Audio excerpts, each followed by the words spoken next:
चंद्र कृपालु भज मन हरण भव भय दारुणम। श्री राम जय जय राम। आई आज की कथा में भी स्वागत बा। कई दिन से रउआ लोग की कथा सुन रहल बानी, निश्चित ही लाभ हो रहल होई। भगवान के कथा अमृत है। काल बतावल गए रहे कि रामचरितमानस की कथा एगो पोखरा है, एगो झील है, एगो सरोवर है। दो तरह के सरोवर इस संसार में बा। एक सरोवर के कहल जाला मान सरोवर और दूसरा के कहाला मानस सरोवर। ये दोनों में का फर्क बा? मान सरोवर जाए खातिर रउआ पासपोर्ट बनावे के पड़ी, शरीर के स्वास्थ्य के परीक्षण करावे के पड़ी। बकीर मानस सरोवर में डुबकी लगाओ खातिर कुछ न करे के पड़ी। संत जन बतावेलन कि मान सरोवर में अगर वह डुबकी लगाओ तनी और पौरे नहीं आवत तो डूब के मर जाए। बाकी ये मानस सरोवर में तैरे नहीं आवत तब हम डुबकी लगाओ तनी तो डूब के तर जाए। ई खूबी बायकर यो कहल जाला कि मान सरोवर में शरीर के मैल धोवाला, अब मानस सरोवर में जन्म जन्म के कर्म के मैल धुल जाला, धोवा जाला, आत्मा पवित्र हो जाली। बिना फायदा के कोनो काम आदमी ना करे। कोनो बात खातिर पूछल जाओ तो आदमी कहेला कि एमे का फायदा हुई जे हम करी। तो ये कथा सुनला से का फायदा हुई? फायदा अगर ना होखो तो केहू काहे इतना समय लगाई? यही से ऋषि मुनि संत ज्ञानी गुनी सब पुराण के पहले महिमा लिखनी वहां का कि एकर का फायदा बा सुनला से। तो गोस्वामी जी लिखतनी कि हमरा का फायदा बा, जे बोलता ओकरा का फायदा बा, जे ही गावता ओकरा का फायदा बा, आ जे रउआ लोग सुनतनी टीवी पर बैठ के तो रउआ का फायदा हो ख्याला बा। गोस्वामी जी लिखनी रघुवंश भूषण चरित यह नर कहहि सुनहि जे गावहि। रघुवंश भूषण चरित यह नर कहहि सुनहि जे गावहि। कलिमल मनोमल धोई बिनु श्रम राम धाम सिधावहि। कलिमल मनोमल धोई बिनु श्रम राम धाम सिधावहि। राम धाम सिधावहि। राम धाम सिधावहि।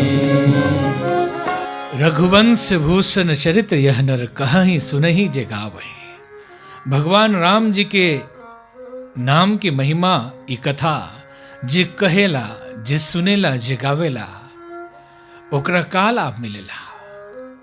कलिग रूपी मैल जोन हमरा अंदर समाइल बा वो धो के बिना परिश्रम के ही राम जी के धाम पहुंच जाला। कहे वाला का भी लाभ बा, गावे वाला का भी लाभ बा। आज रउआ लोग जो टीवी के लगे बैठ के सुनतनी तो रउआ लोग के इहे लाभ मिले आला बा कि जीवन के सब कलयुग के मैल धो के भगवान के धाम जब जायम तो पवित्र भाव से वहां जाए के अवसर मिले। राम नाम की महिमा अपार बा और राम जी के कथा के महिमा भी अपार बा। एगो घटना याद आ गई कि संत जन सुनल कथा है, इमे कितना इतिहास बा पता ना। एक बार द्रविड़ प्रदेश के राजा और काशी के नरेश दोनों में बड़ा दोस्ती हो गई। इतना दोस्ती हो गई, इतनी मित्रता हो गई कि दोनों लोग विचार करे लगल कि अगर हमनी के घरे बेटा बेटी होखित तो हम ब्याह करके संबंधी बन जाती। समय आयल, दोनों रानी लोग गर्भवती भइल। समय अला पर दोनों के घर में एक गो लड़की भइल। काशी नरेश तो बता दिले कि हमरा घरे लड़की के जन्म भइल बा, लेकिन द्रविड़ नरेश के पत्नी बात अपना पति से छुपा ले ली। और खबर भेजवली कि लड़का पैदा भइल बा। ज्योतिषी लोग कहता कि अगर एकर बाप, एकर पिताजी, बाबूजी अगर इनकर देख ली है मुंह तो लड़का पर ग्रह लाग जाई। ऐसे जब तक एकर ब्याह ना हुई तब तक एकर मुंह उनकर पिताजी नईखन देख सकत। समय गुजरे लागल। काशी नरेश के बेटी बड़ होके लगली और उन्हें द्रविड़ नरेश के बेटी भी बड़ होके लगली, लेकिन मन में यह रहे लोग के कि बेटी ना बेटा भइल बा। जब दोनों बेटी बड़ भइल, ब्याह के तारीख तय हो गई, तो द्रविड़ नरेश के पत्नी का मन में, रानी के मन में बड़ा दुख भइल कि इतिहास के इतना बड़ा दुर्घटना घटे जा रहल बा। हमरा एगो झूठ बोलला से, हमरा एगो बात छुपौला से इतना बड़ा दुर्घटना घट जाई कि दूगो बेटी के ब्याह होगी। ये कैसे हुई? तड़प लगली, रोए लगली। और जैसे नरेश ऐनी चरण में गिर के पड़ गई, कहली कि स्वामी हमरा से भूल भइल बा। हमनियों के घर में बेटी पैदा भइल रहे, लेकिन हम रउआ से छुपैनी। द्रविड़ नरेश विलाप करे लगले, छाती पीटे लगले, रोए लगले, चिल्लाए लगले, कहे लगले कि अब हम लोग के काम दिखाए। और वहां का पहुंच गनी। काशी नरेश का लगे दोनों मित्र अखबारी में भर के रोए लोग कि अब हमनी के जिंदगी के का होई। इतना बड़ा अपमान, मान मर्यादा चल जाओ तो श्रेष्ठ पुरुष खातिर ऐसे बड़ और कुछ नहीं के हो सकत। तो ये जी के का हो ये जिंदगी में, अब हमने के मर जाए के चाहिए। दोनों राजा लोग वस्त्र आभूषण जितना गहना रहे उतार के चल दिलक लोग मरे खातिर। मन में एगो विचार आयल कि अंतिम यात्रा पर हमने जाता नहीं जा तो काहे ना संत के दर्शन करत चलल जाओ। वही रास्ता में गोस्वामी तुलसीदास जी की कुटिया रहे और गैनी वहां चरण में दोनों राजा लोग गिर के रोए लागल, पुका फार के रोए लागल लोग, पुकार करे लागल लोग कि हे संत, हमनी के जीवन के मार्गदर्शन करी। अब हमनी के मर्यादा चल गई बा, अब हमने मरे जाता नहीं। गोस्वामी तुलसीदास जी समझे नहीं और अपन सबसे उत्तम चौपाई कहनी कि बड़े भाग्य मानुष तन पावा, सुर दुर्लभ सदग्रंथ न गावा। साधन धाम मोक्ष कर द्वारा, पाई न जही पर लोक सवारा। हे राजन, मनुष्य जीवन बड़ा मुश्किल से मिलेला। ऐसन सुर दुर्लभ तन रुआ मिलल बा और रुआ लोग ने इतना बड़ा ज्ञान के काम करे जाता नहीं। जब वहां का समझे नहीं तो दोनों राजा कहला लोग कि बाबा अब लाज रउए हाथ में बा कि हम कैसे अपमान सह के जीवन में जिए। दूगो बेटी के ब्याह कैसे हुई, सब जगह निमंत्रण पत्र भेज दिया बा, कैसे सब हुई। तो बाबा यह कहनी कि जान की नाथ सहाय तो कौन बिगाड़ करे न तेरा। यदि जानकी नाथ राम जी सहायक बानी तो ये सब ग्रह नक्षत्र बदल जाई, सब ठीक हो जाई। तू अपना बेटी के लेके आवा। बेटी के लेके राजा अले, सामने बैठा कि गोस्वामी जी कथा शुरू कैनी। 9 दिन तक राम जी की कथा सुनैनी। कथा सुनत सुनत इतिहास गवाह बा कि बेटी बेटा में बदल गई। बेटी बेटा में बदल गई। वो कौन जादू रहे, वो कौन विज्ञान रहे कि राम जी की कृपा से, ये कथा की कृपा से जीवन बदल गए। राम कथा की महिमा अपार बा। लोग पूछेला कि एकर नाम रामचरितमानस काहे ह। राम जी के कथा ह तो एकर नाम होके के चाहिए रामायण। वाल्मीकि जी लिखनी तो एकर नाम पड़ गई रामायण। कंब ऋषि लिखनी तो कंब रामायण नाम पड़ गई। कीर्तिवास जी लिखनी तो कीर्तिवास रामायण पड़ गई। आध्यात्म रामायण, विचित्र रामायण, बहुत तरह के रामायण बा। एकर नाम काहे राखल गई रामचरितमानस? एकर उत्तर गोस्वामी जी देता नहीं और बताओ तनी अपना शब्द में। रामचरित मानस एहि नामा, सुनत श्रवण पाइय विश्रामा। रामचरित मानस एहि नामा, रामचरित मानस एहि नामा। सुनत श्रवण पाइय विश्रामा। मन करि विषय अनल बन जरई, होई सुखी जो एही सद परई होई सुखी जो एही सद परई। श्री राम जय जय राम। रामचरित मानस एहि नामा सुनत श्रवण पाई विश्रामा। एकर नाम रामचरित मानस है, जकरा सुनला से बहुत बड़ा विश्राम मिलेला, मन के बड़ी शांति मिलेला। मन रूपी हाथी विषय वासना के अग्नि में जल रहल बा, अगर ये रामचरित मानस में आके पड़ जाए तो ओकर कल्याण हो जाए। गोस्वामी जी आगे लिखतनी कि एकर नाम रामचरित मानस काहे पड़ल। रामचरित मानस मुनि भावन बिरचे शंभु सुहावन पावन। रामचरित मानस मुनि भावन बिरचे शंभु सुहावन पावन।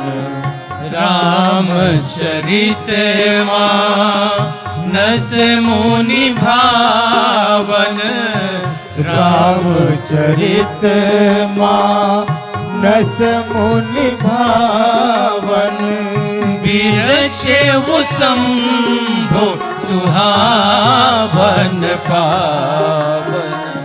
त्रिविध दोष दुख दारित दान कली कुचाली कुल कलु शन सावन। कलिय कुचाली कुल कलु शन सावन। रामचरित मानस मुनि भावन। रामचरित मानस मुनि लोग के मन के भावे वाला बा, उनका आनंद देवे वाला है। बिरचेऊ शंभु सुहावन पावन, जिकर रचना शिव जी कैनी, भगवान शंकर कैनी। जोन रामचरित मानस सुहावना बा, मन के भावे वाला बा, जे पवित्र बा। एकर रचना के कैलक हमनी तो यह जानतनी कि गोस्वामी तुलसीदास जी एकर रचना कैले बानी, लेकिन वहां का यहाँ लिखत नहीं कि बिरचेऊ शंभु सुहावन पावन। शिव जी ने रचना की, ऐसा वहां का लिखत नहीं। जो जे पवित्र बा, सुहावन बा, पावन बा। त्रिविध दोष दुखदारि दावन। तीनों प्रकार के जो दुख होला, दैहिक दैविक भौतिक तापा, राम राज काहू नहीं व्यापा। तो तीनों तरह के, तीनों प्रकार के जो कष्ट बा, दुख बा, पीड़ा बा, जोन ताप बा, एकरा के हरे वाला दवाई औषधि का है ये रामचरित मानस है। एक रचना भगवान शिव जी कहनी, कैसे कहनी, और एक नाम रामचरित मानस काहे पड़ल, आगे गोस्वामी जी लिखा तनी। रची महेश निज मानस राखा पाई सुसमय शिवा सन भाका। रची महेश निज मानस राखा पाई सुसमय शिवा सन भाका। रची महेश निज मानस राखा। रची महेश निज मानस राखा पाई सुसमय शिवासन भाका। ताते राम चरित मानस पर धरहु नाम हियहे हरिहर श्रीहर। धरहु नाम हियहे हरिहर श्रीहर। रची महेश निज मानस राखा। एकर मतलब रची महेश निज मानस राखा। लोग तो इहो बुझली कि एगो रामचरितमानस तो गोस्वामी जी लिखले बानी, दोसर शिव जी कोनो अलग लिखले होके। रची महेश निज मानस राखा, बाकी एकर मतलब होला कि रची महेश निज मानस राखा। राम जी के कथा के लिखला का बाद शिव जी अपना मानस में, अपना मन में वो कथा के रख लेनी, और जब सही समय आयल, जब उचित समय आयल, तो पार्वती जी का सामने वो कथा कहनी। तो रची महेश निज मानस राखा, पाई सुसमय शिवासन भाका। सही समय जान के पार्वती जी की कथा सुनैनी। यही से एकर नाम रामचरितमानस पड़ल। जोना कथा के, राम जी के कथा के शिव जी अपना मन में धारण कैले बानी, वो कथा सामने जब प्रकट भइल तो ओकर नाम पड़ल रामचरितमानस। और ये कथा धर्म नाम ये हेरि हरसिहर, एकर नाम शिव जी अपने से रखनी। महादेव जी कैसे रखनी? हृदय में हेर के, ढूंढ के, खोज के, और एकर नाम रखनी रामचरितमानस। श्री राम जय जय राम। शिव जी रामचरितमानस के कथा की रचना कैनी। एक बार कहल जाला कि भगवान महादेव कैलाश पर्वत पर राम जी की कथा सुनावत रहे। वो कथा में देवता, मानव और असुर तीनों प्रकार के प्राणी पहुंचल लो। कथा में इतना आनंद आयल, भाव विभोर हो गइलन सब जने। तो आखिरी में तीनों चरण में गिर के महादेव के कहे लगलन कि बाबा कथा के कृपा तो हमनी पर बरस गई, बाकी और एगो कृपा कर दी, ये मंत्र जौन सुनैनी है इनमें से हमनी के कुछ मंत्र दे दी। 100 करोड़ मंत्र के ये कथा रहे।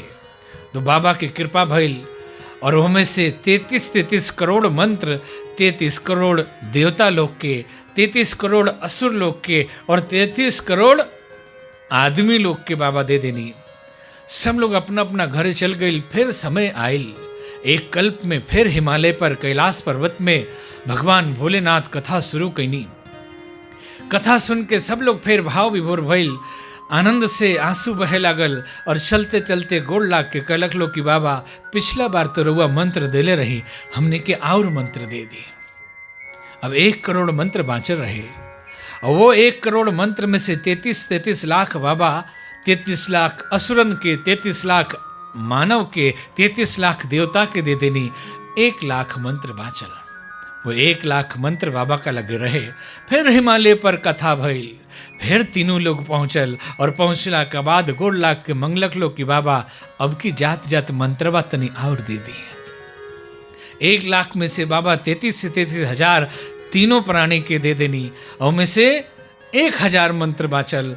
फिर कथा भइल, फिर सुनलक लोग, फिर जाए घड़ी मांगे लगल लोग।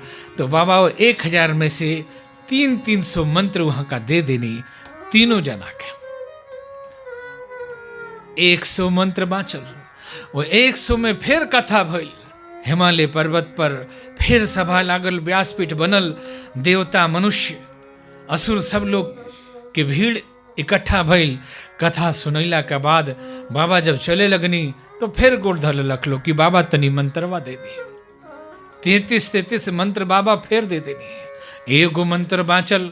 अब तीनों प्राणी पूछे लागल लोग कि बाबा सब तो दे देने, रोआ लगे का बाँचल?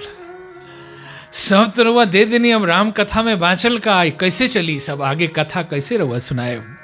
फिर कथा सुनैनी, फिर मांग लेलक लोग 10 अक्षर बाबा दे देनी। अब कने के 2 अक्षर बाँचल बा।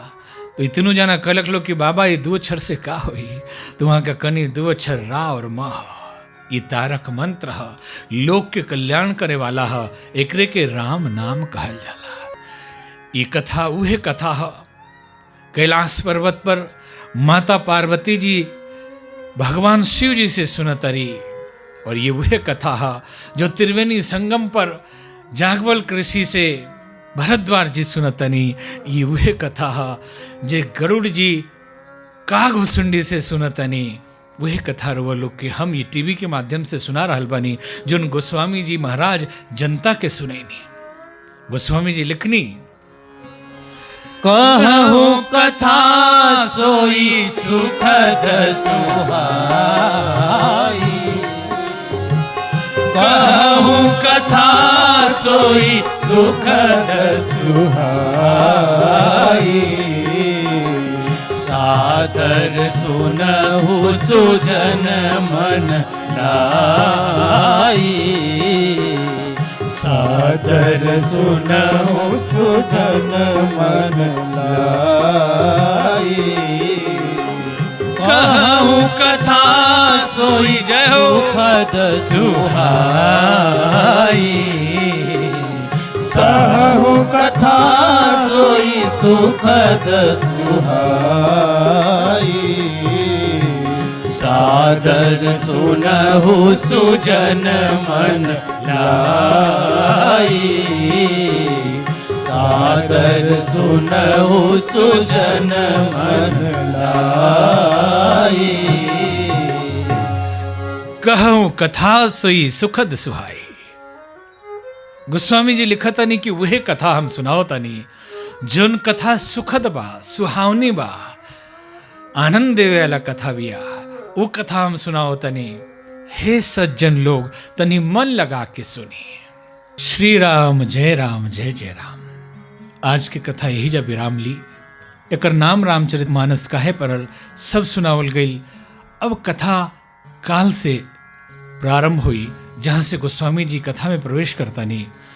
आज सब लोग मिलके भगवान नाम के कीर्तन करी। रोवो लोग हमरा साथे भावपूर्वक राम जी के नाम के गान करी। सीताराम राम राम सीताराम राम राम सीताराम राम राम सीताराम सीताराम राम राम। सब लोग आई। सीताराम राम राम सीताराम राम राम सीताराम राम राम। राजा राम राम राम राजा राम राम राम राजा राम राम राम राजा राम राम राम। सीताराम राम राम सीताराम राम राम सीताराम राम राम सीताराम राम राम। राजा राम